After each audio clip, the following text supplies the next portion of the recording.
Kapitan! Yan, lupa! Yan na nga, ang isla mula sa lumang mapa.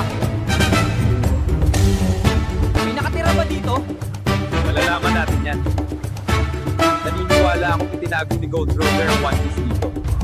Tumutok ba ito sa mapa? Malapit na tayo.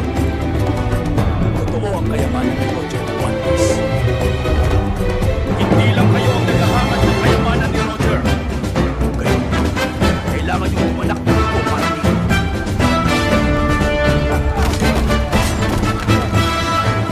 Kilos! Usok!